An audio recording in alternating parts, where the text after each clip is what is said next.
salaamaaleykum mbokki internet yi ñu ngi leen di nuyu bu baax di leen siyaar di leen ñaanal jàmm ju sax dàkk bi jaay Cheikhuna Ahmadul Khadim ak yéen ñi nga xam ne yéen a baaxoo seetaan Diaga 7 Pro TV waa comme nañ ko daan defee yéen rek ci baatu wolofal noonu la ñuy àndaatee yéen ci yóbbalu safar waa kon nag ñoo ngi ci juróom-ñetteelu jouru safar waa kon ba léegi Baye Mbacke Mbuub waa Baye Mbacke Mbuub kan mooy borom Daaru Musti Maam Thierno Ibra Faty ndaamal Daaru Musti Baye Modou Awa Balla Cheikh Awa Balla Ousmane ak Aydara ak Mami Modou Kara ak Baye Khoudoss Mbacke maam Serigne Abdourahmane Mbacke Maam Thierno Ibra Faty Mbacke ndaamal Daaru Musti moom mooy rakk Serigne Touba Mbacke moom Serigne Touba Mbacke waxoon fii ba Kaaba ga yaa raw moom Maam Thierno Ibra Faty Mbacke ndaamal Daaru moo demoon Ndar te ndiroo gaynde gu Ngar moom mi nga xam te ne moom lañ waxoon jëmmi nit jikko yi malaayika Maam Thierno Ibra Faty wute naak Moussa Ka Maam Thierno Ibra Faty Mbacke ndaamal Daaru Musti moom Serigne Touba ne ba xëy ñu ko bàyyil moom la waxoon Maam Thierno demal gàgganti waa naar ya man Serigne Bamba bis penc ba lay lijjanti yóbbalu safar Serigne Mbacke Mbuub leen ko wute la voie de la paix et de la solidarité de l'espoir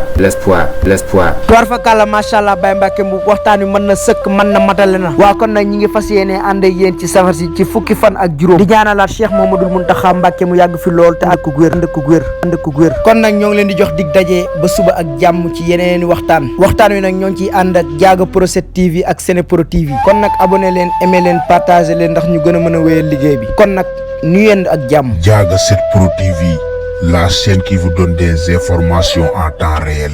et qui ne vous sépare plus jamais.